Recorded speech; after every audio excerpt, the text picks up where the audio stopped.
Hello my dear student, कैसे हैं आप? आई होप आप सब बहुत अच्छे होंगे और आपकी लाइफ काफी मजे में चल रही होगी। बच्चों, हम लोग जो है आज अपने इस चैनल में एक बहुत ही इंपॉर्टेंट सीरीज की शुरुआत करने जा रहे हैं फिजिकल केमिस्ट्री के नाम से। बच्चों, हम लोग इस सीरीज के एक एक लेक्चर में क्लास 12 की फिजिकल केमिस्ट्री को डिटेल में समझेंगे। साथ में हम लोग सीबीएसई के क्वेश्चंस को भी प्रैक्टिस करेंगे, यहाँ पे स्टेट गवर्नमेंट वाले बोर्ड को भी प्रैक्टिस करेंगे, जेई मेंस और एडवांस की भी क्वेश्चन को प्रैक्टिस करेंगे, नीट के भी क्वेश्चन को प्रैक्टिस करेंगे और उसके बाद अपनी सीरीज में आगे की ओर बढ़ते हुए चलेंगे। ठीक है, तो आज इस सीरीज का सबसे पहला लेक्चर है, वो लेक्चर का नाम है बेटा सॉल्यूशन। सॉल्यूशन के अंतर्गत हमारे पास दो पार्ट होने वाले हैं। एक सॉल्यूशन का पार्ट अलग से होगा, फिर उसकी एक एप्लीकेशंस भी आएगी कॉलिगेटिव प्रॉपर्टीज के नाम से, उसको भी हम लोग डिटेल में डिस्कस करेंगे। तो बेटा आप लेक्चर में शुरू से बने रहना और जब तक ये सीरीज आपका चलता रहेगा, आप अगर हमारे साथ जुड़े रहते हैं तो मैं आपको यकीन दिलाता हूं कि आपकी फिजिकल केमिस्ट्री काफी स्ट्रांग बन जाएगी। तो बिना देर किए हुए हम लोग बच्चों आज की इस लेक्चर की शुरुआत करने वाले हैं। तो आज का जो हमारे पास सबसे पहला और इंपॉर्टेंट टॉपिक आएगा, कि सॉल्यूशन को समझने से पहले आप पहले इस बात को समझ लीजिए कि सॉल्यूशन आपका किस टाइप का मिक्सचर बनाता है। मिक्सचर क्या होता है? अगर आप दो कंपोनेंट या दो से ज्यादा कंपोनेंट को आपस में मिक्स करते हैं तो उसी को हम मिक्सचर कहते हैं। अब मिक्सचर बेसिकली दो प्रकार के होंगे आपके पास। एक को कहेंगे बेटा होमोजेनियस मिक्सचर और एक को बोलेंगे हम लोग हेट्रोजीनियस मिक्सचर। होमोजेनियस मिक्सचर और हेट्रोजीनियस मिक्सचर में क्या डिफरेंस है? अगर मैं आपको बोलूं होमोजेनियस मिक्सचर के बारे में, तो the mixture in which composition is uniform throughout and the component are indistinguishable. इसको आप सिंपल सी भाषा में समझ सकते हैं ऐसे, जैसे मान लीजिए कि हमारे पास एक कंटेनर है। क्या है बेटा? कंटेनर है और इस कंटेनर में हमने पानी भर दिया है और इस कंटेनर में हम लोग ग्लूकोज को ऐड कर देते हैं। किसको ऐड कर दिया? ग्लूकोज को ऐड कर दिया। तो आपको पता है ग्लूकोज पानी में पूरी तरीके से डिसॉल्व हो जाएगा। अगर ग्लूकोज पानी में पूरी तरीके से डिसॉल्व हो गया तो क्या आप ग्लूकोज को अपनी आंखों से देख सकते हैं? क्या नहीं देख सकते ना, क्योंकि सर ग्लूकोज पानी में मिल गया है तो ग्लूकोज अब दिखाई देना बंद हो जाएगा। तो एक ऐसे मिक्सचर की बात अगर करें जिसमें एक कंपोनेंट दूसरे कंपोनेंट में पूरी तरीके से डिसॉल्व हो जाए और ऐसा डिसॉल्व हो कि आप किसी एक कंपोनेंट को अपनी आंखों से देख नहीं सकते, तो वैसे मिक्सचर के लिए टर्म हम यूज करते हैं होमोजीनियस मिक्सचर। क्या बोलते हैं बेटा? होमोजीनियस मिक्सचर बोलते हैं। This is a homogeneous mixture. और इसके ठीक अपोजिट में एक और मिक्सचर होता है जिसको आप हेट्रोजीनियस मिक्सचर के नाम से जानते हैं। इसको भी समझने के लिए मान लो कि हमारे पास सर एक कंटेनर है और इस कंटेनर में हमने वाटर को फिल कर दिया, साथ में इसमें हमने यहाँ पे कुछ बालू डाल दिया, सैंड। क्या डाल दिया? सैंड डाल दिया। अब सैंड जो है वाटर में डिसॉल्व तो नहीं होगा और साथ साथ आप अपनी आंखों से सैंड को भी क्लियरली देख सकते हैं और वाटर को भी क्लियरली देख सकते हैं। मतलब है तो ये भी मिक्सचर, लेकिन इसमें एक एक कंपोनेंट को आप अपनी आंखों से देख सकते हैं। तो वैसे मिक्सचर जिसको आपस में मिक्स करने के बाद कंपोनेंट को अपनी आंखों से देखा जा सकता है, उस टाइप के मिक्सचर को हम बोलेंगे बेटा हेट्रोजीनियस मिक्सचर। और एक ऐसा मिक्सचर जिसमें कंपोनेंट को मिक्स करने के बाद कोई भी एक कंपोनेंट को आप अपनी आंखों से देख नहीं सकते हैं, उस टाइप के मिक्सचर को आप बोलोगे होमोजीनियस मिक्सचर। ये एक सिंपल सा समझने का तरीका हो सकता है, लेकिन डिफिनेशन के तौर पे आपको क्या बोलना पड़ेगा? होमोजीनियस मिक्सचर एक ऐसा मिक्सचर होगा जिसमें कंपोजिशन आपका हमेशा यूनिफॉर्म माने जाएंगे और कंपोनेंट आपका इनडिस्टिंग्विशेबल होगा। दूसरी तरफ हेट्रोजीनियस मिक्सचर वो होगा जिसमें कि आपके पास कंपोजिशन नॉन यूनिफॉर्म होगी, मतलब नॉट यूनिफॉर्म आप कह सकते हैं। होमोजीनियस मिक्सचर का बहुत बेस्ट एग्जांपल है आपके पास ग्लूकोज और वाटर की बात कर ले, वहीं पे हेट्रोजीनियस का बेस्ट एग्जांपल होगा सैंड प्लस वाटर। अब जो सॉल्यूशन का टर्म आता है ना, वो हमेशा होमोजीनियस मिक्सचर के साथ आता है। मतलब एक आप सॉल्यूशन तैयार करना चाह रहे हैं तो आपको कौन सा मिक्सचर सोचना पड़ेगा? तो होमोजीनियस मिक्सचर आपको सोचना पड़ेगा। मतलब अगर आप सॉल्यूशन सोचते हैं तो सॉल्यूशन को आप क्या बोल सकते हैं? Solution is the homogeneous mixture, homogeneous mixture of two or more component, to or more components. ठीक, तो सॉल्यूशन हमेशा जो होगा ना बेटा, वो होमोजीनियस मिक्सचर से मिलकर के बने होंगे। ठीक है, जैसे आपके पास यहां पे डायग्राम दिख रहा होगा, ये होमोजीनियस मिक्सचर, जैसे आप चाय की बात कर रहे हैं ना, ये होमोजीनियस मिक्सचर है जिसमें चीनी आपका दूध में पूरी तरीके से डिसॉल्व हो गया है, या चीनी को आपने पूरी तरीके से पानी में डिसॉल्व कर दिया। तो किस टाइप का मिक्सचर हुआ? पानी को आप देख सकते हैं, लेकिन जब चीनी पानी में डूब गया, वो पूरी तरीके से घुल गया, चीनी दिखाई देना बंद हो गया। तो जो सॉल्यूशन बना वो किस टाइप के सॉल्यूशन बने होंगे? होमोजीनियस मिक्सचर वाले सॉल्यूशन बने होंगे।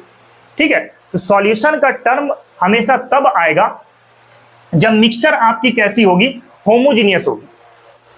यहां पे एक और इंपॉर्टेंट बात होगी, जब भी आप कोई सॉल्यूशन तैयार करेंगे तो उसके लिए कम से कम आपको दो कंपोनेंट की रिक्वायरमेंट होगी।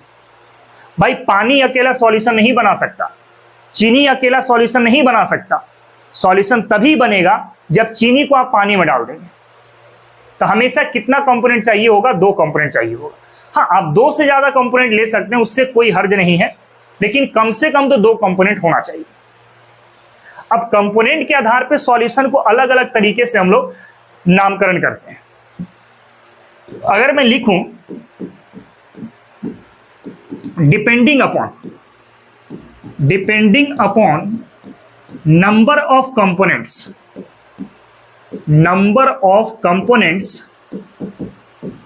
Solution are of following types. Components के आधार पे सॉल्यूशन को आप अलग अलग टाइप में बांट सकते हैं। अगर मैं यहां पे दिखाऊं, this is number of components, यहां पे मैं नंबर ऑफ कंपोनेंट सोच रहा हूं, और यहां पे मैं सोच रहा हूं टाइप ऑफ सॉल्यूशन। अब आपको मैंने एक बात अभी बताया कि सॉल्यूशन बनाने के लिए कम से कम तो सर दो कंपोनेंट चाहिए। आप दो से ज्यादा सोच सकते हैं, लेकिन दो से कम आप नहीं सोच सकते। फिर तीन भी कंपोनेंट ले सकते हैं, चार भी आप कंपोनेंट ले सकते हैं।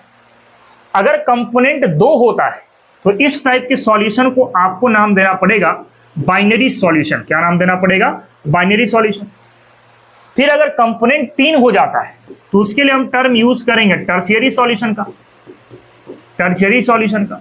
फिर अगर कंपोनेंट चार हो जाता है तो उसके लिए हमें टर्म देना पड़ेगा क्वार्टनरी सॉल्यूशन। क्या नाम देना पड़ेगा? क्वार्टनरी सॉल्यूशन नाम देना पड़ेगा। ठीक, तो आप जैसे जैसे कंपोनेंट की संख्या बढ़ाते जाओगे, वैसे वैसे आप सॉल्यूशन का नाम भी क्या करोगे? चेंज करते चलोगे।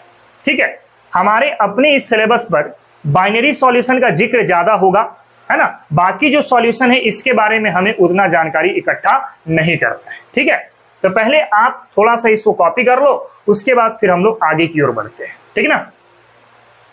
चलिए बच्चों, आगे की ओर अगर बढ़ते हैं तो नेक्स्ट टॉपिक है हमारे पास कैरेक्टरिस्टिक्स ऑफ ट्रू सॉल्यूशन। तो ट्रू सॉल्यूशन कहलाने के लिए क्या क्या उसकी कैरेक्टर हो सकती है? तो सबसे पहला कैरेक्टर तो ये है हमारे पास, it is always a homogeneous mixture.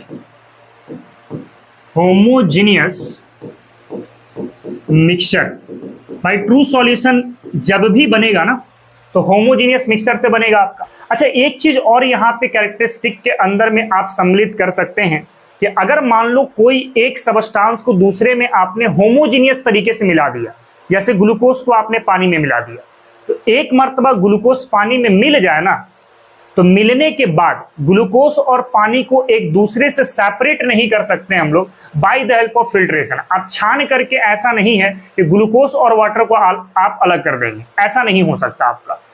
तो एक और कैरेक्टरिस्टिक लिख सकते हैं यहां पे कि solute can not be separated by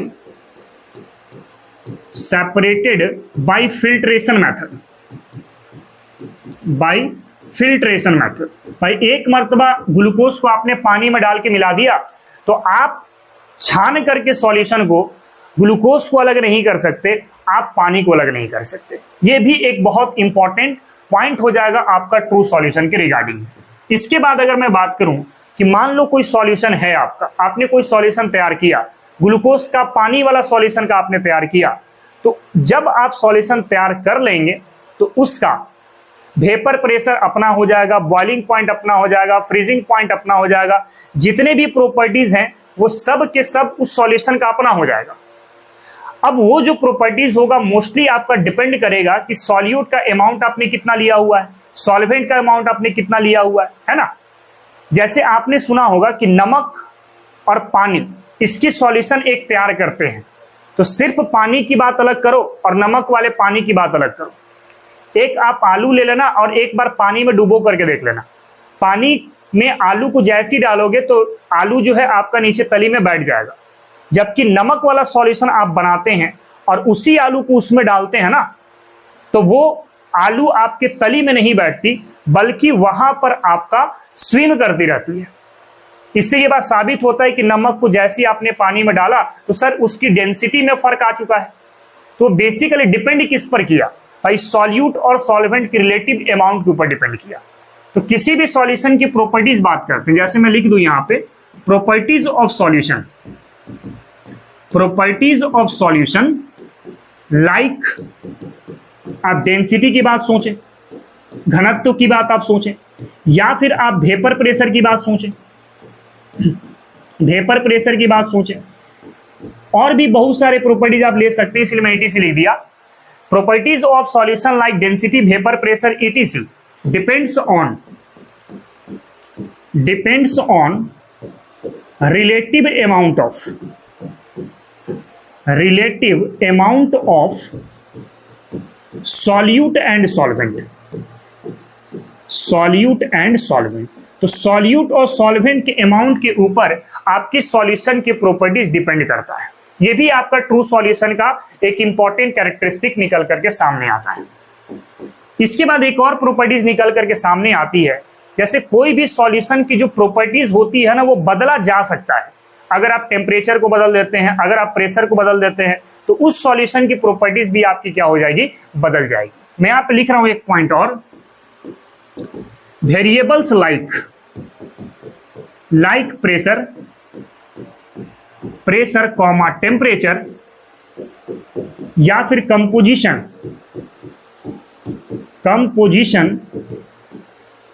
affected by, affects the properties of the solution, affects the properties of the solution. तो सॉल्यूशन की जो प्रॉपर्टीज होगी ना आपकी, वो मोस्टली किसके ऊपर डिपेंड करेगा, वो डिपेंड करेगा आपके वेरिएबल्स के ऊपर। वेरिएबल्स को अगर आप चेंज कर देंगे तो उस सॉल्यूशन की प्रॉपर्टीज भी क्या हो जाएगी, चेंज हो जाएगी। ये कुछ इंपॉर्टेंट कैरेक्टरिस्टिक्स होते हैं ट्रू सॉल्यूशन का, जो आपको माइंड में रखना पड़ेगा। ठीक है, तो पहले इसको कॉपी करो, इसके बाद थोड़ा हम लोग आगे की ओर मूव करते हैं। चलिए बच्चों, इसके बाद हम लोग आगे की ओर बढ़ते हैं। तो नेक्स्ट है हमारे पास बाइनरी सॉल्यूशन। नाम से भी समझ में आ रहा है कि बाइनरी सॉल्यूशन कैसे बनेगा। भाई दो कंपोनेंट को आपस में मिक्स कर दो तो बाइनरी सॉल्यूशन तैयार हो जाएगा आपका। तो लिख सकते हैं हम लोग यहाँ पे the solution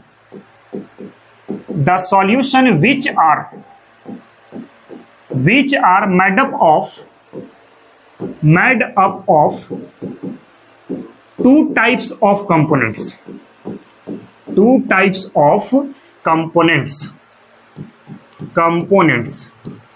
called as binary solution। तो बाइनरी सॉल्यूशन कैसे बनेगा, जब दो अलग अलग टाइप के कंपोनेंट को आपस में मिक्स कर दोगे। जैसे एग्जांपल के लिए अगर मैं बात करूं कि मान लो हमारे पास सर एक ग्लूकोज है और ग्लूकोज को आपने पानी में डिसॉल्व करा दिया, तो भाई दो कंपोनेंट से मिलकर के ये तैयार हुआ ना। एक तो कंपोनेंट ये हुआ, this is C1 component number 1, और ये हो गया बेटा कंपोनेंट नंबर 2। और भी एग्जांपल ले सकते हैं, जैसे आप नमक को पानी में डाल दो, आप नमक को यहाँ पे NaCl को आप पानी में डाल दो।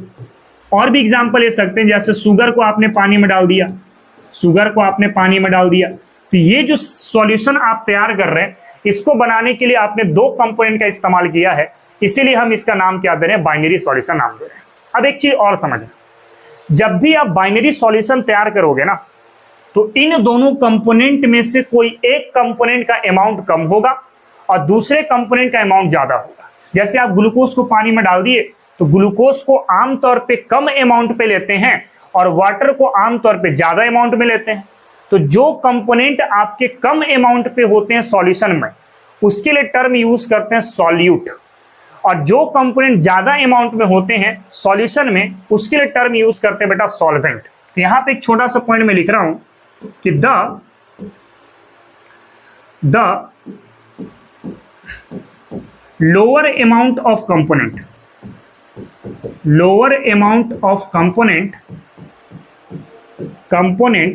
in the solution called solute, इसको क्या बोलेंगे बेटा, सॉल्यूट बोलेंगे, ठीक है। और एक होगा जो लार्जर अमाउंट में होगा, उसके लिए हम टर्म यूज करेंगे सॉल्वेंट का। यहां पे लिख सकते हैं एक पॉइंट और, द हायर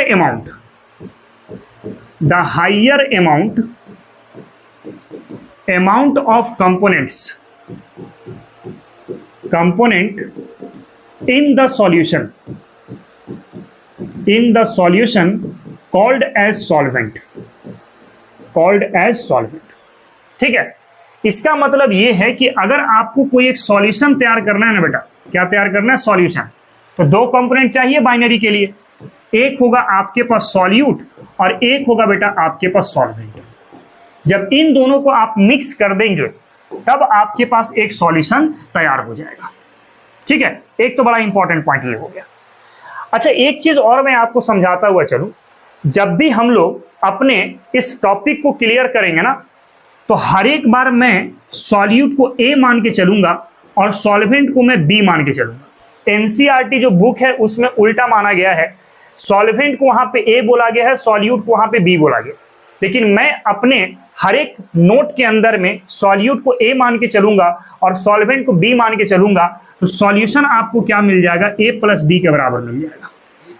अच्छा, एक और इंपॉर्टेंट पॉइंट है, अगर मैं वाटर के रिस्पेक्ट में बात करता हूं तो वाटर को हम लोग हमेशा एक यूनिवर्सल सॉल्वेंट के नाम से जानते हैं। अब सॉल्वेंट जो होते हैं ना, बेसिकली डिसाइड होते हैं डाई इलेक्ट्रिक कांस्टेंट के आधार पर, और आपको पता है कि डाई इलेक्ट्रिक कांस्टेंट क्या होते हैं, जो सॉल्यूट के अंदर जो फोर्स ऑफ अट्रैक्शन है ना, उस फोर्स ऑफ अट्रैक्शन को डाई इलेक्ट्रिक कांस्टेंट डिक्रीज कर देगा, जिससे सॉल्यूट सॉल्वेंट में आएगा और ब्रेक करके दो पार्ट में कन्वर्ट हो जाएगा। जैसे आप नमक की बात करते हैं, मान लो आप नमक को पानी में डिसॉल्व करा रहे हैं, दैट इज Na और Cl, तो आपको पता है कि इसके बीच में आयोनिक फोर्स होते हैं। अब इसको आप पानी में डिसॉल्व करा रहे हैं, तो पानी के पास एक प्रॉपर्टीज होता है बेटा, डाई इलेक्ट्रिक कांस्टेंट। कौन सी प्रॉपर्टीज होती है, डाई इलेक्ट्रिक कांस्टेंट की प्रॉपर्टीज होती है। जो डाई इलेक्ट्रिक कांस्टेंट काम क्या करता है कि सोडियम प्लस और Cl माइनस के बीच का फोर्स है ना, उसको डिक्रीज करने का काम करेगा। भाई नमक को जैसे ही आप पानी में डालें, पानी के पास प्रॉपर्टीज है डाई इलेक्ट्रिक कांस्टेंट का, ये इस Na प्लस और Cl माइनस के बॉन्ड को तोड़ना शुरू करेगा और पानी में आते ही ये Na प्लस और Cl माइनस में कन्वर्ट हो जाएगा। तो basically dielectric constant ionic force जो था ना, उसको तोड़ने का काम करता है, जिससे सॉल्यूट सॉल्वेंट पे जाते ही आपका कंपोनेंट अलग अलग पार्ट में कन्वर्ट हो जाए, जैसे Na प्लस और Cl माइनस में कन्वर्ट हो गया, ठीक है। जिसके वजह से हम वाटर को हमेशा यूनिवर्सल सॉल्वेंट मान के चलते हैं, ठीक है। तो एक पॉइंट और मैं यहां पे लिख रहा हूं कि water always behaves as a solvent due to they have on dielectric constant. इसके पास अपना डाई इलेक्ट्रिक कांस्टेंट होगा, इसके वजह से हम वाटर को क्या मान के चलेंगे, सॉल्वेंट की तरह मान के चलेंगे। मतलब मोटा मोटी बात, जिस कंपोनेंट के पास अपना डाई इलेक्ट्रिक कांस्टेंट होता है ना, वो आपका सॉल्वेंट की तरह काम करता है। और डाई इलेक्ट्रिक कांस्टेंट क्या है, जो सॉल्यूट के बीच में फोर्स ऑफ अट्रैक्शन था अंदर में, उस फोर्स ऑफ अट्रैक्शन को धीरे धीरे डिक्रीज करना स्टार्ट कर देगा। तो एक और पॉइंट मैं यहां पे लिख रहा हूं, अगर मैं यहां पे एक और पॉइंट लिखूं डाई इलेक्ट्रिक कांस्टेंट क्या है? Dielectric constant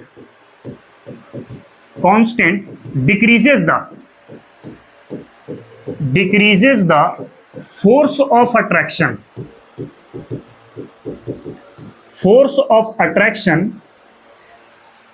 within and solute of solute। आप यहां पे केटायन और एनायन के बीच का इंटरेक्शन को भी कह सकते हैं। मतलब केटायन एनायन के बीच की इंटरेक्शन फोर्स को ये डाई इलेक्ट्रिक कांस्टेंट धीरे धीरे ब्रेक करना शुरू कर देगा। ठीक है, तो ये कुछ इंपॉर्टेंट पॉइंट है बेटा आपका बाइनरी सॉल्यूशन के रिगार्डिंग में। तो पहले इसको कॉपी कर लो, उसके बाद फिर हम लोग आगे की ओर मूव करते हैं। ठीक है ना, चलिए बच्चों आगे की ओर अगर बढ़ते हैं हम लोग, तो नेक्स्ट है आपके पास टाइप्स ऑफ बाइनरी सॉल्यूशन। देखो सॉल्यूशन को हम लोग सॉल्वेंट के आधार पे 3 कैटेगरी में बांटते हैं।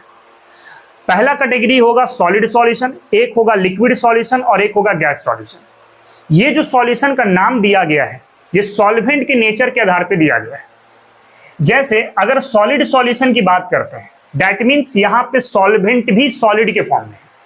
अगर आप लिक्विड सॉल्यूशन की बात करते हैं तो यहां पे सॉल्वेंट किस फॉर्म पे? लिक्विड के फॉर्म पर है। अगर आप गैस सॉल्यूशन की बात करते हैं तो यहां पर सॉल्वेंट कैसा आपके गैस के फॉर्म में है। मतलब अगर मान लो सॉल्वेंट आपके पास सॉलिड होगा, सॉल्यूशन का नाम क्या होगा? सॉलिड सॉल्यूशन नाम होगा। अगर मान लो आपके पास, फिर से मैं सॉलिड ले रहा हूं, तब भी नाम क्या पड़ेगा? सॉलिड सॉल्यूशन ही नाम पड़ेगा। अगर मान लो आप फिर से सॉलिड सोचते हैं, सॉल्वेंट को सिर्फ देखना है, ठीक है ना, तब भी सॉल्यूशन क्या पड़ेगा? सॉलिड सॉल्यूशन ही नाम पड़ेगा। अगर मान लो आपने सॉल्वेंट को लिक्विड सोचा तो सॉल्यूशन क्या बन जाएगा बेटा? लिक्विड सॉल्यूशन नाम पड़ जाएगा। फिर अगर आपने फिर से लिक्विड ही सोचा है तो भी आपके पास लिक्विड सॉल्यूशन ही नाम पड़ जाएगा। और अगर फिर से आपने लिक्विड सोचा है तो सॉल्यूशन का नाम क्या हो जाएगा? लिक्विड सॉल्यूशन ही नाम पड़ जाएगा। तो आप देख सकते हैं एक चीज, सॉल्वेंट का नाम जैसा हो रहा है सॉल्यूशन का नाम उसी आधार पर डिसाइड हो रहा है। फिर से अगर मैं थोड़ा सा आगे की ओर बढ़ा दूं यहां से कहानी को, अगर मैं बोलूं कि सर सॉल्वेंट गैस लिया हमने तो सॉल्यूशन का नाम गैस सॉल्यूशन हो जाएगा या गैसियस सॉल्यूशन आप कह सकते हैं। अगर मान लो फिर से आपने गैस सोचा तो फिर से इसका नाम क्या होगा? गैसियस सॉल्यूशन ही नाम हो जाएगा, गैसियस सॉल्यूशन नाम होगा। फिर से अगर आपने गैस ही सोचा है तब भी सॉल्यूशन कैसा होगा बेटा? गैसियस सॉल्यूशन ही नाम होगा। अभी मैं 3 मरतबा क्यों लिखा? 3 मरतबा लिखा सॉल्यूट के लिए। जैसे अगर मान लो सॉल्यूट आपका सॉलिड भी हो सकता है, लिक्विड भी हो सकता है और आपका गैस भी हो सकता है। अब देखो सॉल्यूट जो है आपका सॉलिड होगा और सॉल्वेंट सॉलिड होगा तब भी सॉल्यूशन नाम कैसा होगा? सॉलिड ही होगा। सॉल्यूट लिक्विड रहे लेकिन सॉल्वेंट सॉलिड रहे तब भी सॉल्यूशन का नाम क्या होगा? सॉलिड ही होगा। सॉल्यूट गैस हो जाए, सॉल्वेंट अभी भी सॉलिड है तो सॉल्यूशन का नाम अभी भी कैसा होगा? सॉलिड ही नाम होगा। उसी तरीके से यहां भी सोच सकते हैं, सॉल्यूट मैंने सॉलिड दिया, सॉल्यूट हमने लिक्विड किया और सॉल्यूट हमने गैस कर दिया। क्या कर दिया बेटा? गैस कर दिया। तो सॉल्यूट सॉलिड रहे लेकिन सॉल्वेंट लिक्विड हो जाए, सॉल्यूशन लिक्विड बन जाएगा। फिर सॉल्यूट लिक्विड रहे, सॉल्यूशन सॉल्वेंट भी लिक्विड रहे तो भी सॉल्यूशन लिक्विड बन जाएगा। सॉल्यूट गैस रहे लेकिन सॉल्वेंट लिक्विड रहे तब भी सॉल्यूशन कैसा बन जाएगा? लिक्विड बन जाएगा।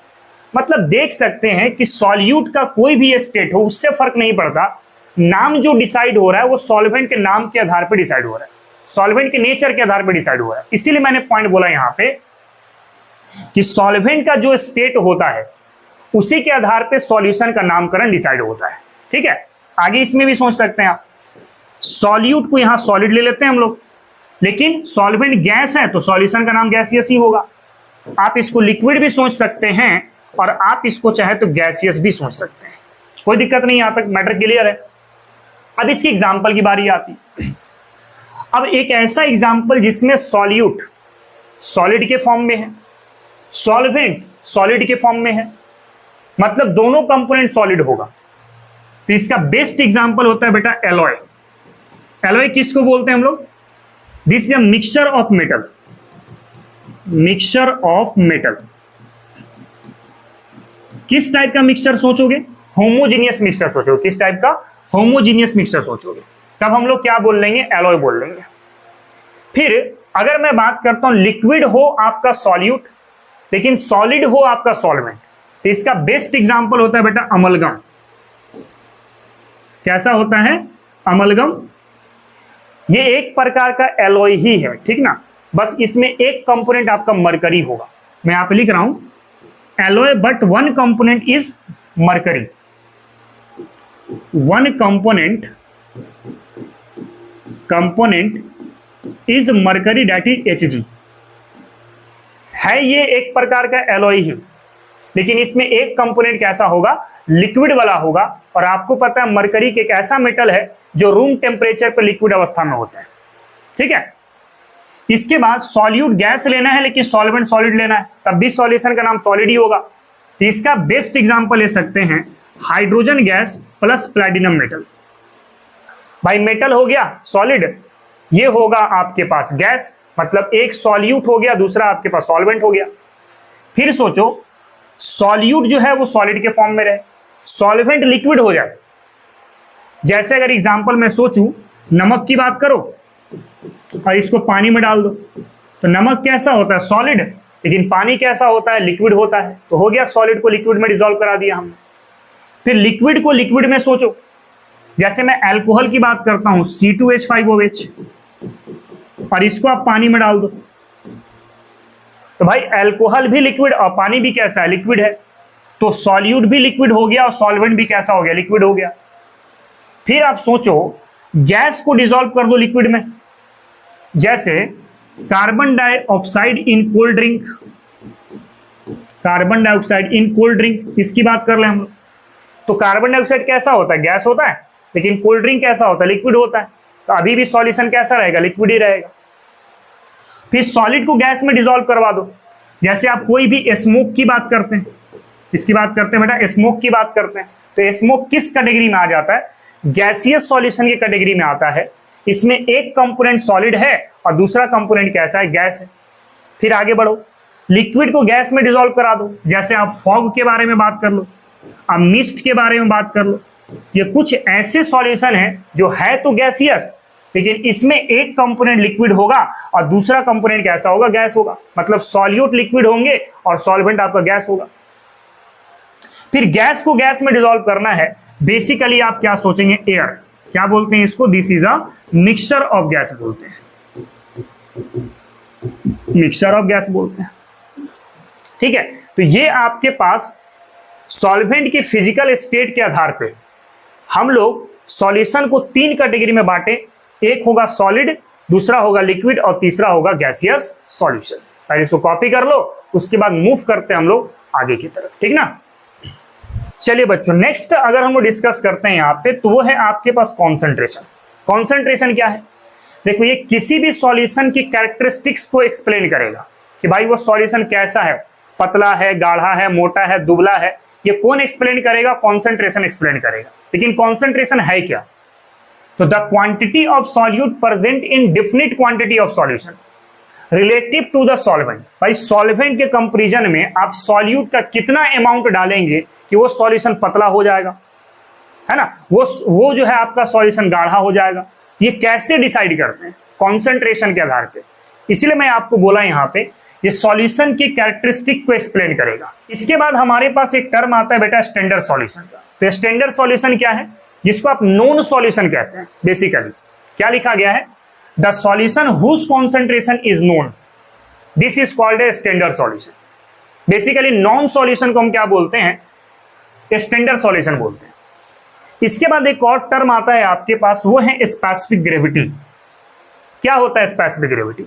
देखो, है ये एक प्रकार का डेंसिटी ही, बट ये डेंसिटी हम लोग वाटर के रिस्पेक्ट में पता करते हैं।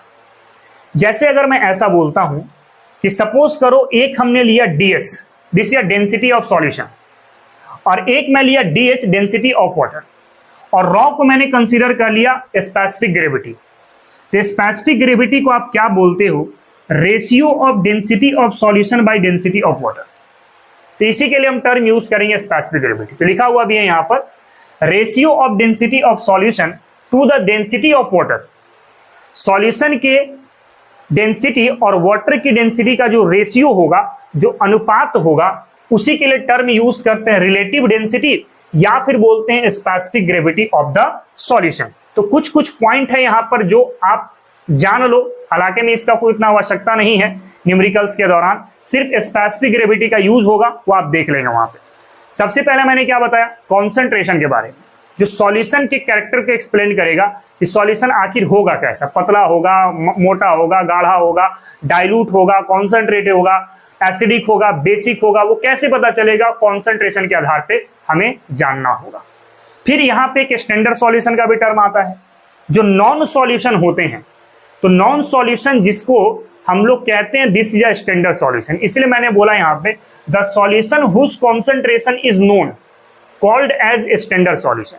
फिर एक स्पेसिफिक ग्रेविटी का टर्म आता है। स्पेसिफिक ग्रेविटी है क्या, अगर आप किसी सॉल्यूशन की डेंसिटी की बात करते हैं, उस सॉल्यूशन की डेंसिटी वाटर के रिस्पेक्ट में अगर निकालते हैं तो उसे के लिए टर्म यूज करते हैं बेटा स्पेसिफिक ग्रेविटी। दूसरे टर्म में आप कह लें यहां पर, तो ratio of density of solution to the density of water is called as relative density या फिर specific gravity of the solution. ठीक है, तो पहले आप इसको जरा कॉपी कर लो, उसके बाद यहां पे कुछ और इंपॉर्टेंट पॉइंट के बारे में डिस्कशन करते हैं। ठीक ना, चलिए बच्चों, नेक्स्ट अगर हम डिस्कस करते हैं mode of expression of concentration. हम लोग टोटल 10 प्रकार से कॉन्सेंट्रेशन को एक्सप्रेस करेंगे। एक होगा आपके पास परसेंट बाई मास, यहीं से आपका चैप्टर स्टार्ट होगा। ठीक है, परसेंट बाई मास, इसको क्या बोलेंगे, परसेंट डब्ल्यू बाई डब्ल्यू के साथ दिखाएंगे। दूसरा होगा हमारे पास परसेंट बाई वॉल्यूम, इसको किसके साथ दिखाएंगे, परसेंट भी बाई भी के साथ दिखाएंगे। एक होगा आपके पास percent mass by volume, percent mass by volume, इसको आप दिखाओगे परसेंट डब्ल्यू बाई भी के साथ। फिर एक होगा बेटा हमारे पास पार्ट्स पर मिलियन, पार्ट्स पर मिलियन। आप मिलियन की बात करो या बिलियन की बात करो या फिर आप ट्रिलियन की बात करो। ठीक है, ट्रिलियन की बात करो। अगर मिलियन बोलोगे तो पीपीएम से दिखाना पड़ेगा, बिलियन बोलोगे तो पीपीबी से दिखाना पड़ेगा, और ट्रिलियन बोलोगे तो पीपीटी से दिखाना पड़ेगा। ठीक है, 4 कॉन्सेंट्रेशन हो गए। पांचवा हम लोग डिस्कस करने वाले हैं मोलारिटी के बारे में, जिसको आप दिखाओगे कैपिटल एम से। 6 होगा हमारे पास नॉर्मलिटी, नॉर्मलिटी जिसको दिखाएंगे हम लोग कैपिटल एन से। 7 जो होगा हमारे पास दिस इज अ मोलालिटी, जिसको दिखाएंगे स्मॉल एम से। जो 8 होगा हमारे पास this is a mole fraction, mole fraction, और इसको दिखाएंगे बेटा एक्स के साथ। 9 होगा हमारे पास फॉर्मालिटी, 9 होगा आपके पास फॉर्मालिटी, जिसको आप दिखाएंगे कैपिटल एफ से। और 10 होगा आपके पास डर्मल यूनिट, डर्मल यूनिट, और इसको मैं दिखाऊंगा डीयू के साथ। ठीक है, तो ये टोटल 10 ऐसे कॉन्सेंट्रेशन है जो सॉल्यूशन के अंदर में आपको पढ़ना होता है। ठीक है, तो पहले आप इसको कॉपी करो, मैं बारी बारी से टॉपिक को स्टार्ट करता हूं।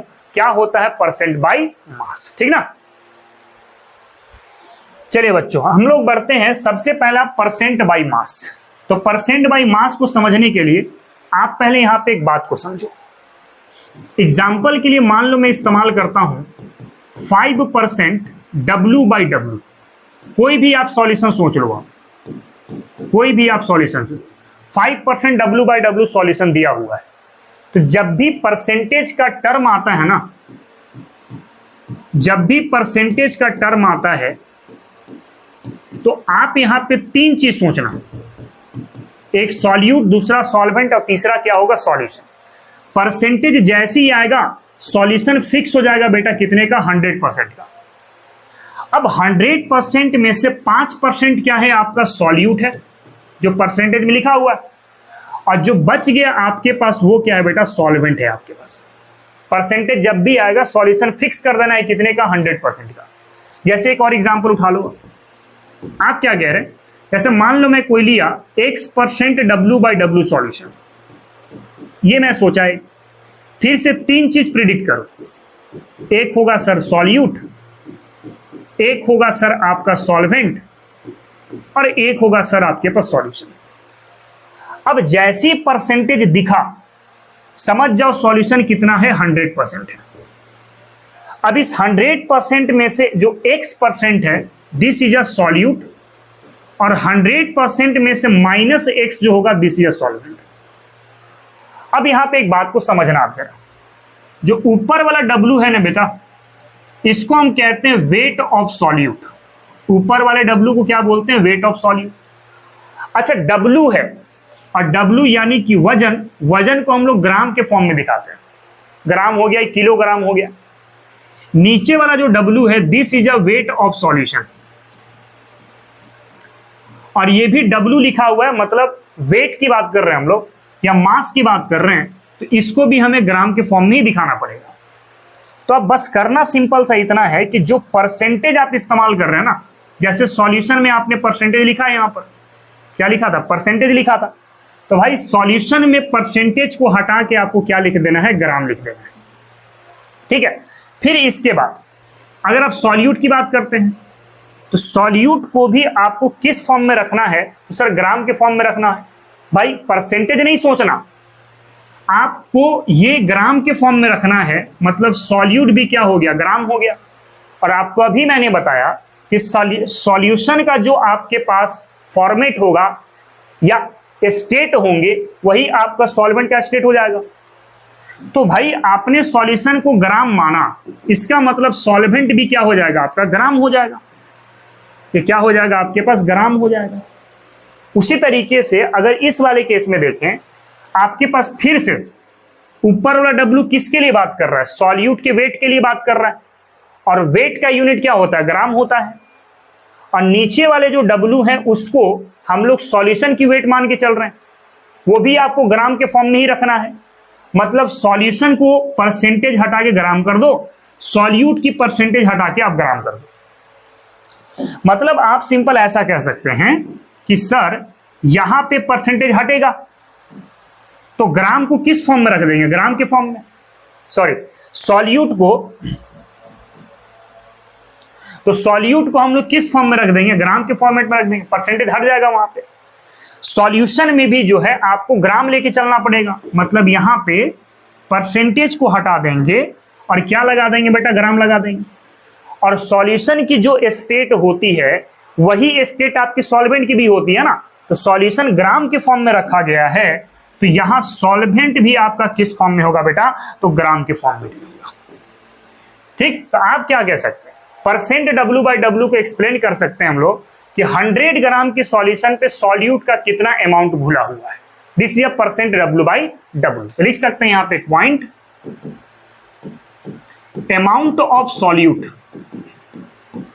amount of solute in gram that can be dissolved in 100 gram of the solution,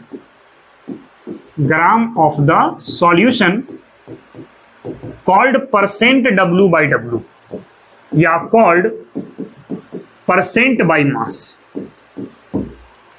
और इसको कैसे लिखा जा सकता है, देखो तो परसेंट W/W को कैसे लिख सकते हैं, ऊपर वाला W किसके लिए बात हो रहा है, सॉल्यूट के लिए, तो ऊपर वाला W हो गया sir wait of solute.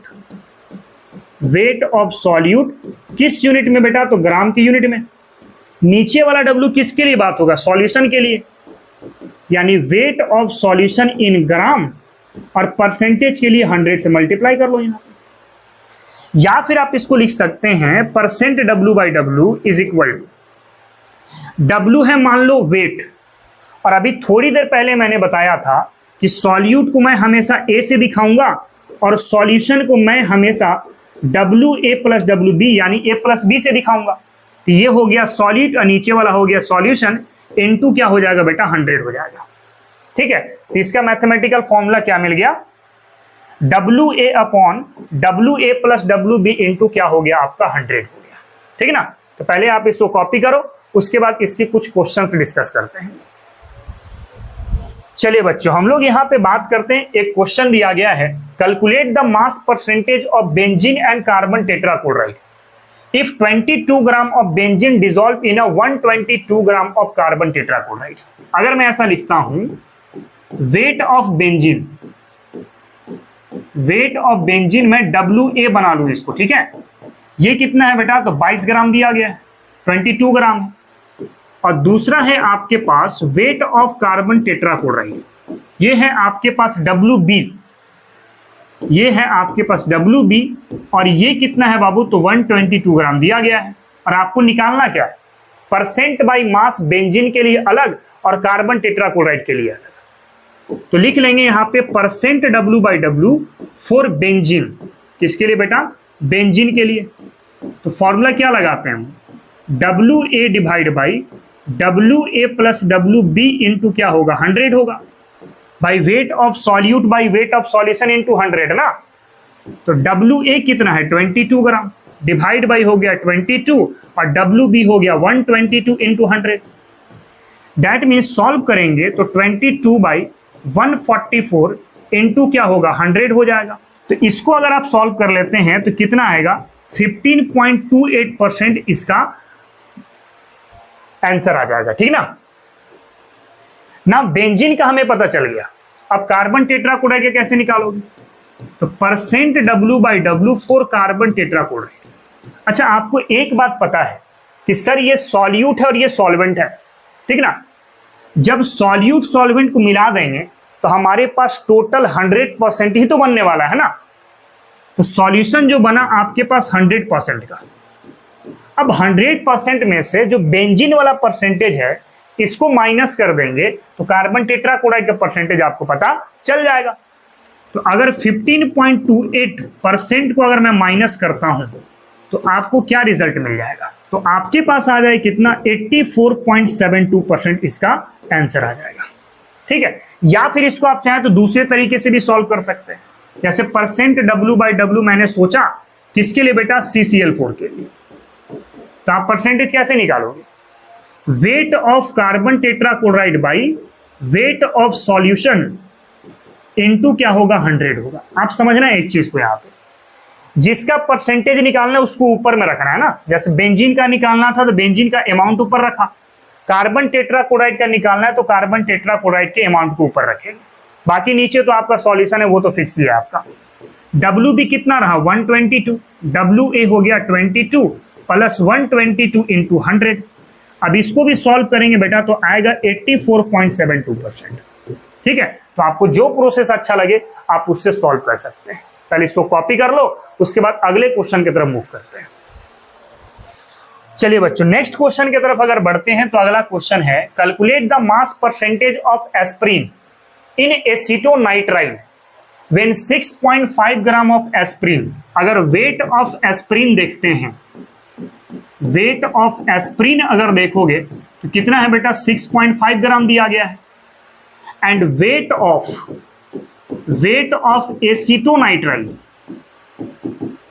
Acetonitrile वो कितना है बाबू, तो 450 ग्राम दिया गया है। अब क्या क्वेश्चन में आपसे पूछा है, calculate the mass percentage of aspirin. तो परसेंटेज W/W आपको फाइंड आउट करना है, किसके लिए बेटा, एस्प्रिन के लिए फाइंड आउट करना है। क्या फॉर्मूला होता है बताओ, इसके लिए मैं WA कह लेता हूं और इसके लिए मैं WB कह लेता हूं। कैसे लिखते हो formula, WA plus WB into क्या होगा सर, तो 100 हो जाएगा। अच्छा, WA कितना है बेटा, तो 6.5 डिवाइड बाई 6.5 प्लस WB कितना है, 450 गुने क्या हो जाएगा, 100 हो जाएगा। अब इसको सॉल्व करोगे तो आएगा 1.4%। अच्छा, ये परसेंट W/W एस्प्रिन का निकला। अगर मान लो मैं परसेंट W/W एसीटोनाइट्राइल का निकालने बोल देता, किसका, एसीटोनाइट्राइल का, कैसे निकालते हैं सर, 100% में से इसको माइनस कर दीजिए। तो 1.4% अगर एस्प्रिन है तो 100 में से इसको माइनस करेंगे तो जो बच गया वो एसीटोनाइट्राइल होगा ना। मतलब 100% में से आप सिंपल 1.4% को माइनस कर दो तो जो वैल्यू आएगा, this is a percent W/W for acetonitrile. कर सकते हैं, पहले इसको कॉपी करो फिर अगले क्वेश्चन की तरफ मूव करेंगे। चलिए बच्चों नेक्स्ट क्वेश्चन की तरफ अगर बढ़ते हैं। क्वेश्चन है कि ए solution is obtained by mixing of 300 gram of 25%। हमारे पास एक सॉल्यूशन दिया गया बेटा, दिस इज सॉल्यूशन नंबर 1। ये सॉल्यूशन कितने का है? 300 ग्राम ऑफ 25%। मतलब इस सॉल्यूशन में अगर आप सॉल्यूट देखते हैं कितना आ जाएगा, 300 का 25%, मतलब कितना आ गया बेटा, 75 ग्राम आ गया। और यहां पे सॉल्यूशन आपको कितना मिला है, तो आपके पास 300 ग्राम दिया गया है। अब कह रहा है कि and 400 gram of 40% solution by mass. इस सॉल्यूशन की बात हो गई। अब एक है आपके पास सॉल्यूशन नंबर 2, सॉल्यूशन नंबर 2। तो सॉल्यूशन नंबर 2 आपके पास कितने का है, तो 400 ग्राम ऑफ 40% का दिया गया है। यही दिया गया है ना। अब देखिए जरा, अगर इसमें हम लोग सॉल्यूट के बारे में पता करें कितना आ जाएगा, तो 400 का 40% बाई हो गया 100, यानी सॉल्व करेंगे आएगा 160 ग्राम, ये आ जाएगा। और जो सॉल्यूशन है यहां पर, ये तो 400 ग्राम का मिल चुका है। क्वेश्चन क्या बोल रहा है, पढ़ो तो। ए solution is obtained by mixing of 300 gram of 25%। Mixing कर रहा है ना, मतलब इसको और इसको आपस में क्या कर दिया बेटा, मिक्स कर दिया। क्या कर दिया, मिक्स। तो जब मिक्स करेंगे तो नेट सॉल्यूट आपका कितना हो गया, यहां पर नेट सॉल्यूट कितना हो गया, यहां से आ गया 75 ग्राम और यहां से आ गया बेटा 160 ग्राम। सॉल्व करें कितना आ जाएगा, तो ये आ जाएगा आपके पास 235 ग्राम।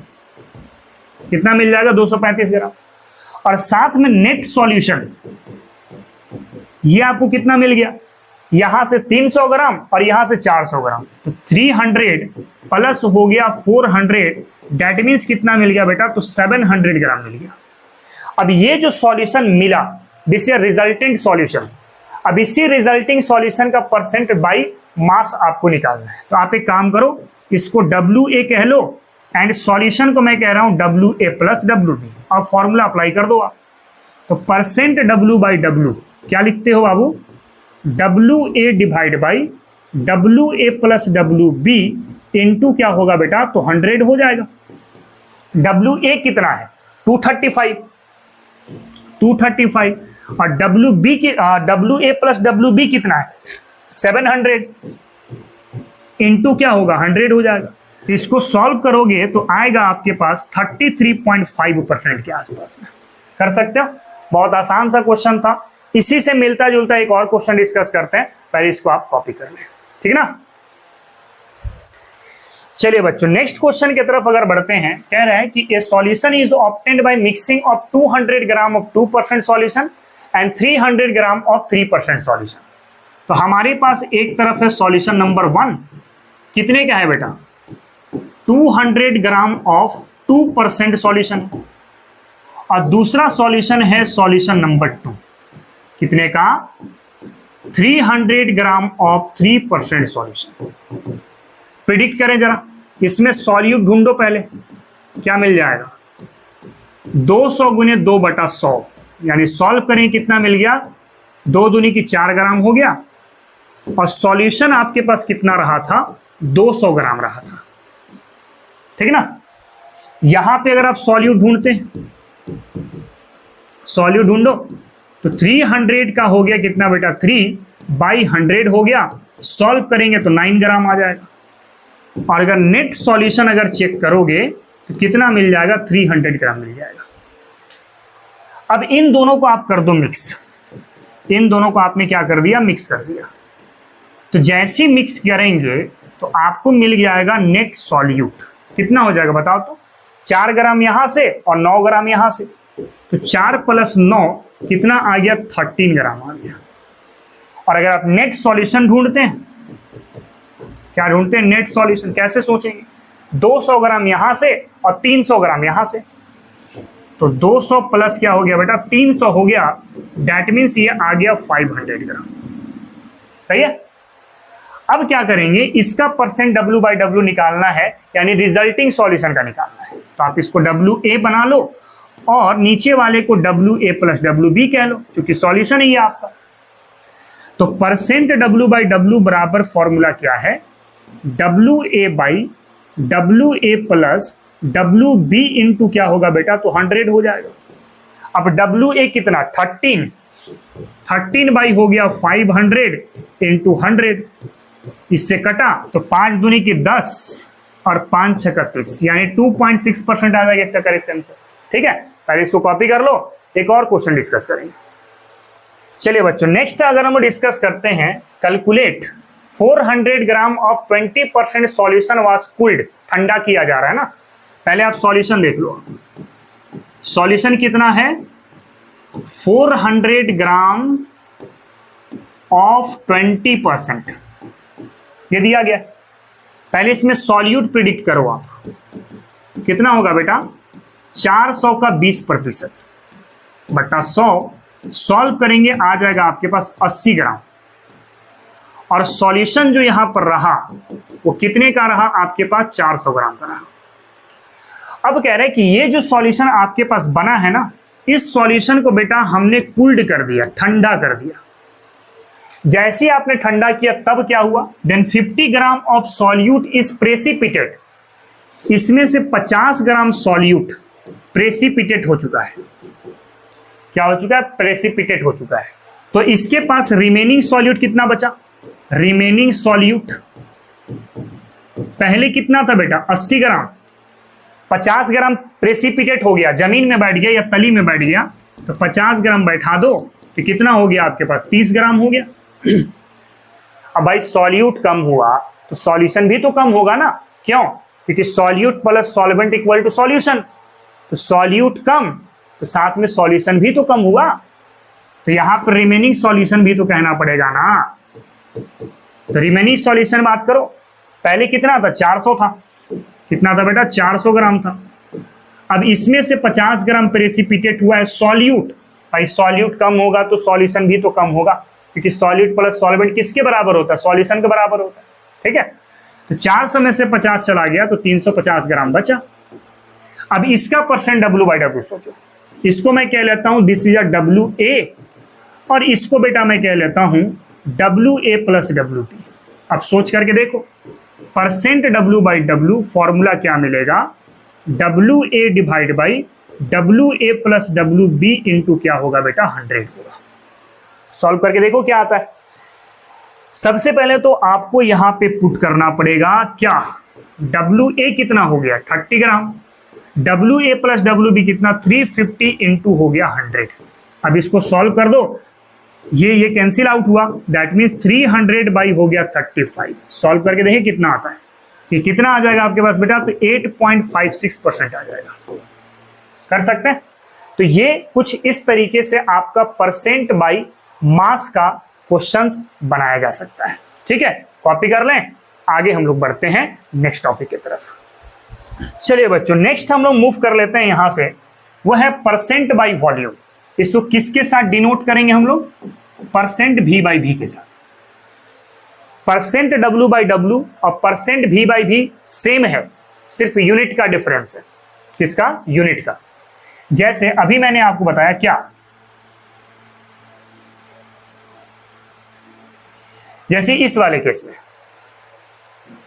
यहां पे 5% डब्ल्यू बाई डब्ल्यू आपने सोचा था, तो भाई जब डब्ल्यू था तो आपने ग्राम सोचा, सॉल्यूट भी ग्राम में और सॉल्यूशन भी ग्राम पे।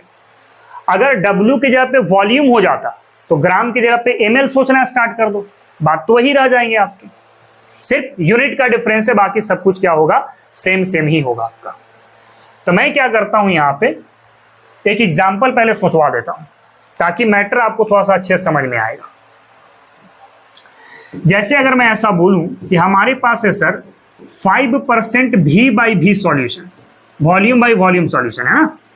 3 चीज सोचना होगा सर पहले, एक तो होगा सॉल्यूट जिसको मैं भी ए कह रहा हूं, एक होगा आपके पास सॉल्वेंट जिसको हम लोग भी बी कह रहे हैं, और एक होगा सर आपके पास सॉल्यूशन दैट इज भी ए प्लस भी बी हो जाएगा। भाई सॉल्यूट ए और सॉल्वेंट बी होता है ना, मैंने अपने नोट में ये बोला हूं, एनसीईआरटी में उल्टा लिखा जाता है। अच्छा, ऊपर वाला जो वॉल्यूम है बेटा, ऊपर वाला वॉल्यूम क्या है, this is a volume of solute, किस यूनिट में होगा, ml के यूनिट में होगा। फिर नीचे वाला जो वॉल्यूम है, this is a volume of solution, ये भी किस में होगा बेटा, तो ml में होगा। ठीक है, तो पहले आप सॉल्यूशन सोचो, 5% है ना, तो सॉल्यूशन फिक्स हो जाएगा कितने का, 100% का। परसेंटेज को हटाओ और वॉल्यूम का यूनिट क्या था, ml, तो परसेंटेज की जगह पे क्या हो जाएगा, ml हो जाएगा। अब 100 ml में से 5 ml क्या था बेटा, तो सॉल्यूट था, जो बच गया दैट इज 100 - 5, ये मिल जाएगा कितना, 95 ml। This is percent V/V। ठीक ना। नेक्स्ट अगर हम लोग यहीं पे कुछ एग्जांपल और सोचते हैं, मान लो हम लोग ले लेते हैं x% V/V solution, x% V/V solution. तो अगेन 3 चीज प्रेडिक्ट करना होगा, एक होगा solute that is a VA, एक होगा sir solvent this will be VB, और एक होगा सर आपके पास सॉल्यूशन VA प्लस क्या लिखेंगे, VB लिखेंगे। जैसी परसेंटेज आया सॉल्यूशन फिक्स हो गया कितने का, 100 ml का, क्योंकि वॉल्यूम की बात सोच रहे हैं, है ना। अब 100 ml में से x परसेंटेज है सॉल्यूट, यानी x ml आपके पास सॉल्यूट है, परसेंटेज नहीं सोचना, ऊपर वाला सॉल्यूट और नीचे वाला भी क्या है, सॉल्यूशन है ना। तो नीचे वाला के लिए ml और ऊपर वाले सॉल्यूट के लिए भी क्या हो गया, तो ml हो गया।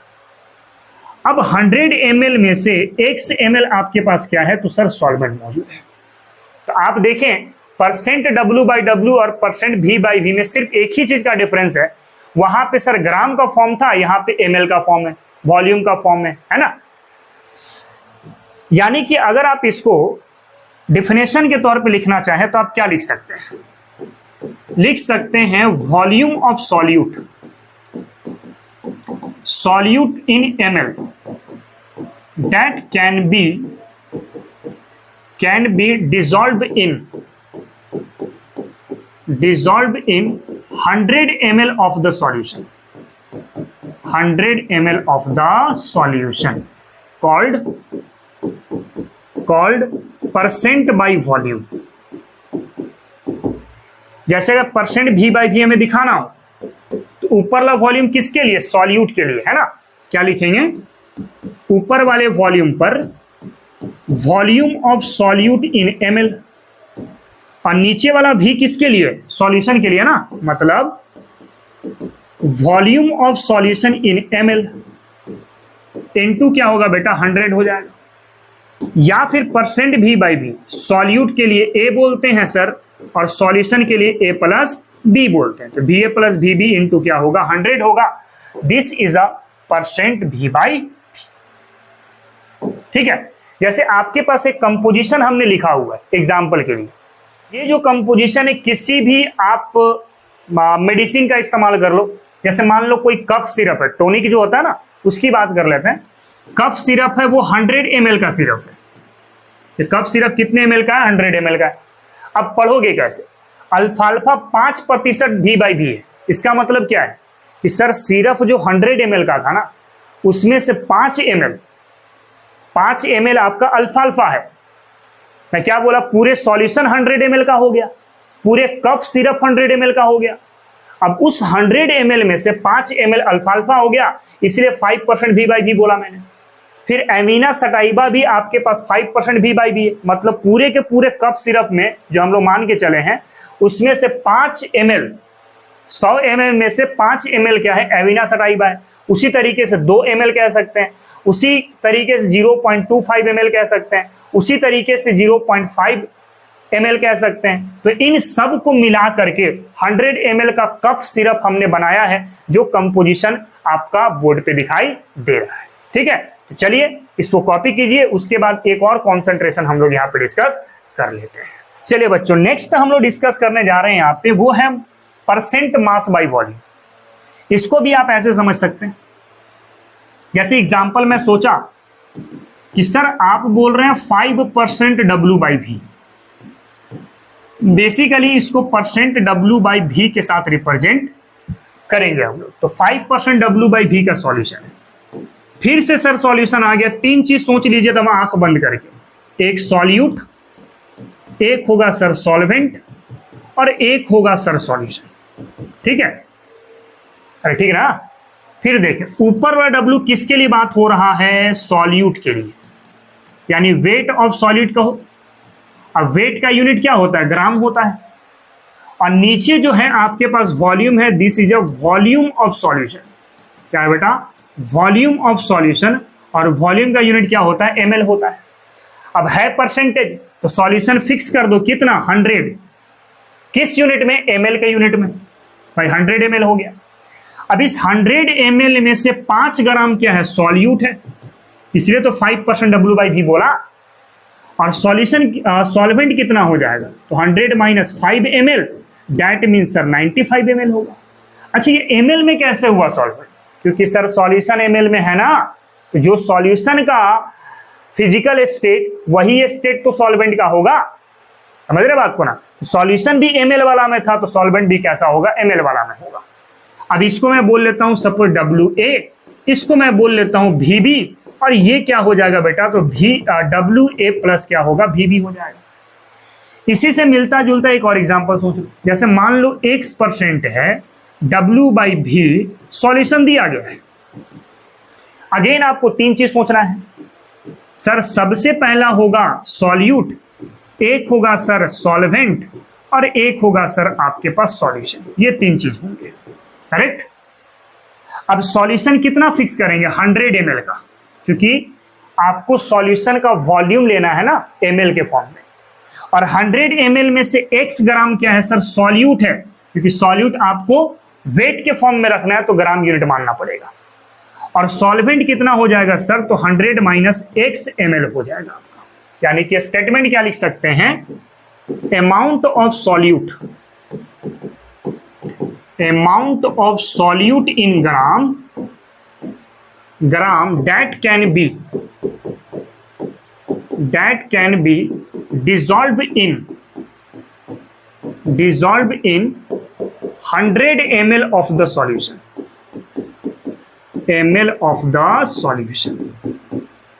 called as percent mass by volume, percent mass by volume. यानी मैथमेटिकल लिखो, परसेंट W/V क्या लिख सकते हैं, सबसे पहले W वाला, यानी weight of solute in gram, ठीक है। फिर नीचे वॉल्यूम है आपके पास, तो volume of solution in ml, solution in ml into क्या होगा बेटा, 100 होगा। या फिर percent W/V is equal to WA plus VB into क्या होगा, तो 100 हो जाएगा। इस तरीके से सोच सकते हैं, कर सकते हैं। चलिए इसको कॉपी कीजिए, फिर हम लोग मूव करते हैं पार्ट्स पर मिलियन में। चलिए बच्चों नेक्स्ट हम लोग मूव करते हैं पार्ट्स पर मिलियन, PPM। क्या होता है PPM देख लो, तो इसको कहते हैं हम लोग amount of solute, amount of solute in gram that can be dissolved in 10 to the power 6 gram of the solution,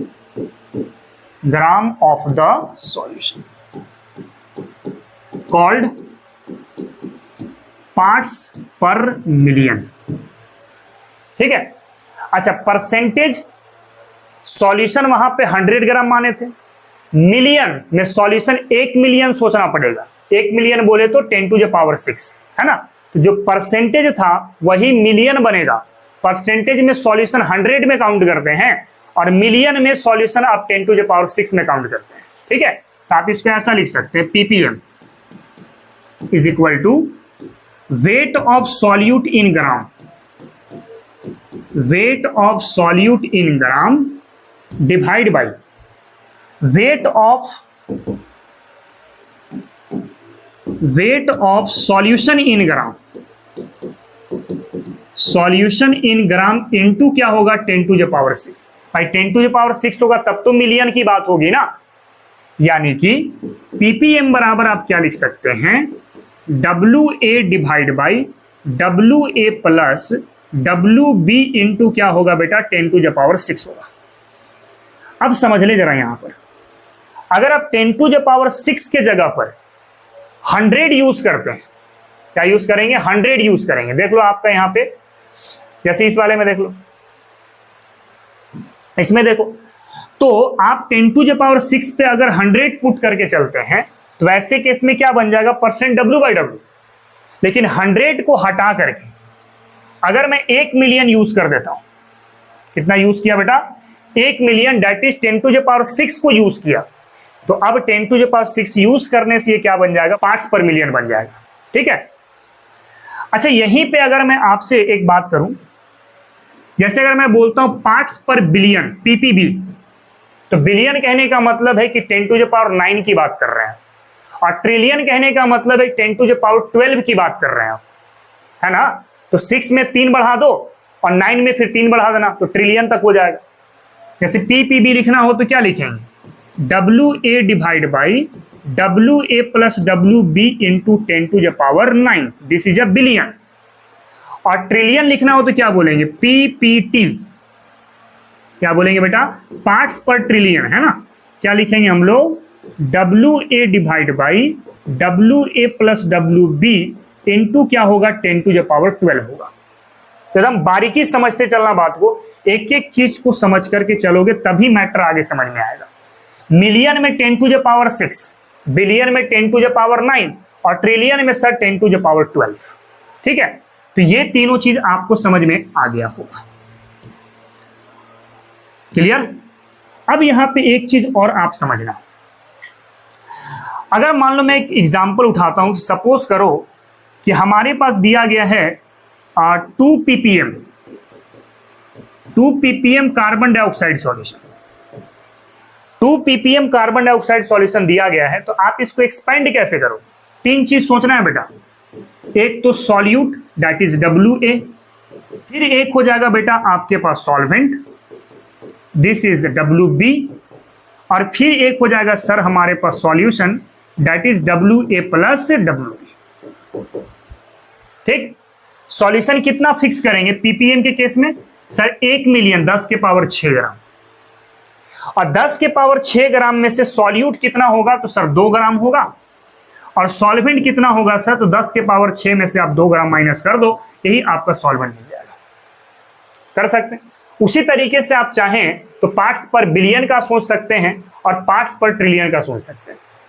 ठीक ना। अच्छा, एक इंपॉर्टेंट पॉइंट ये भी है यहां पर, ये जो पार्ट्स पर मिलियन हो गया या पार्ट्स पर बिलियन हो गया या पार्ट्स पर ट्रिलियन हो गया, इसका कॉन्सेंट्रेशन हम लोग डाइल्यूट सॉल्यूशन का मेजरमेंट करने के लिए करते हैं। जैसे पॉल्यूशन का मेजरमेंट करना हो, कार्बन डाइऑक्साइड का मेजरमेंट करना हो, है ना, तो बहुत ज्यादा डाइल्यूट सॉल्यूशन का मेजरमेंट के लिए हम लोग पार्ट्स पर मिलियन, पार्ट्स पर बिलियन और पार्ट्स पर ट्रिलियन का इस्तेमाल करते हैं। मैं लिख देता हूं यहां पे, this concentration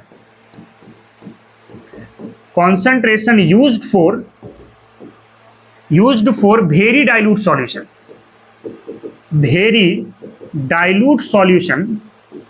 like measurement of pollution,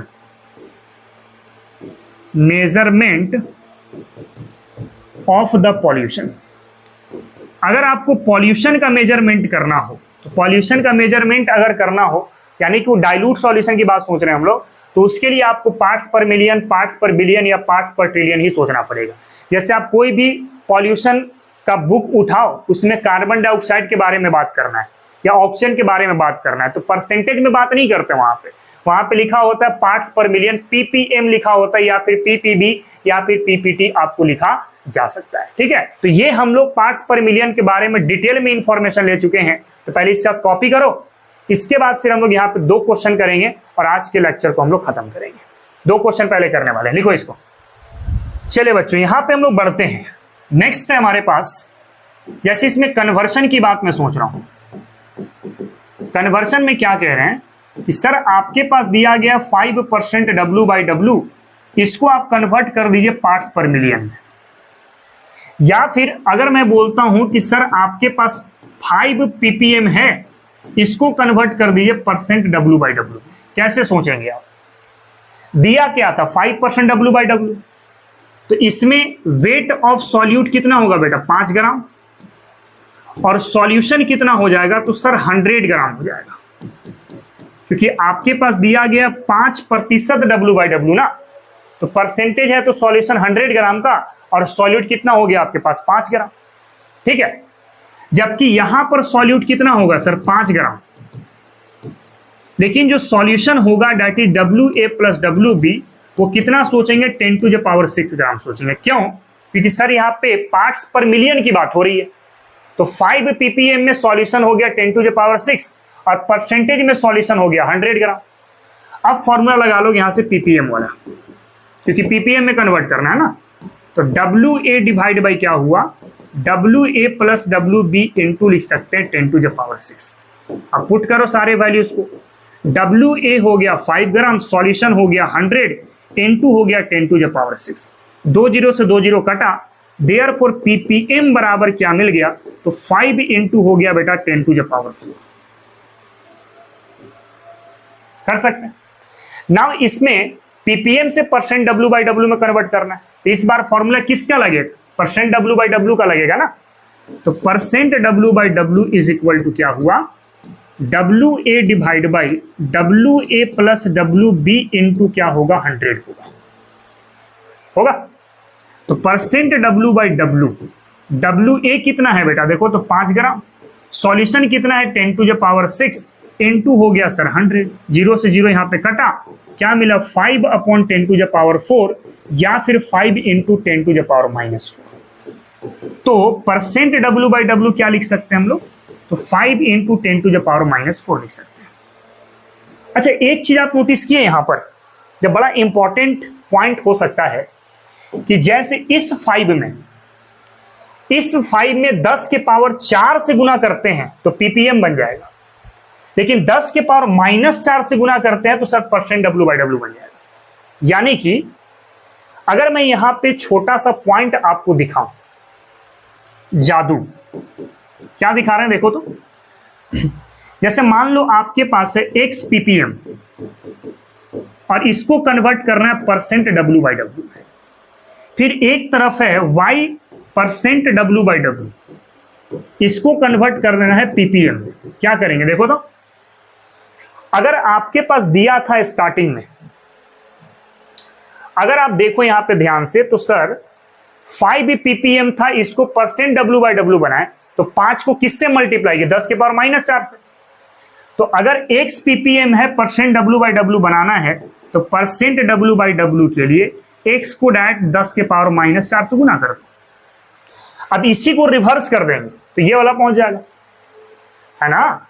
5% W/W को ppm बनाना है तो 5 के जगह पे आपने क्या यूज किया y को यूज किया ना सर, तो y गुने क्या होगा 10 के पावर 4 और ये बन चुका है आपका ppm। ठीक है, तो डायरेक्ट भी आप सोच सकते हैं और पूरी फॉर्मूले का इस्तेमाल करके भी आप कैलकुलेशन कर सकते हैं। ठीक है, तो हम लोग आज इतने ही बात करने वाले हैं। आप लेक्चर को बहुत अच्छे से देखना। अगर कहीं कोई डाउट होता है तो आप कमेंट सेक्शन में हमसे डाउट को जरूर क्लियर करना। मैं आपको नेक्स्ट जो लेक्चर होगा उसमें हम लोग उस डाउट को डिटेल में और अच्छे से कवर कर लेंगे हम लोग। ठीक है, तो मिलते हैं नेक्स्ट क्लास में एक नए जोश के साथ, नए उमंग के साथ। आज के लिए इतना ही। जय हिंद, जय भारत और जय विज्ञान। बच्चों अगर मेरा लेक्चर आपको पसंद आया है तो आप इस लेक्चर को लाइक करें, चैनल को सब्सक्राइब करें और इस लेक्चर को अपने दोस्तों तक भी शेयर करें ताकि उन तक भी ये कंटेंट पहुंच सके। चलिए तो मिलते हैं फिर हम लोग नेक्स्ट क्लास पर। Thank you very much.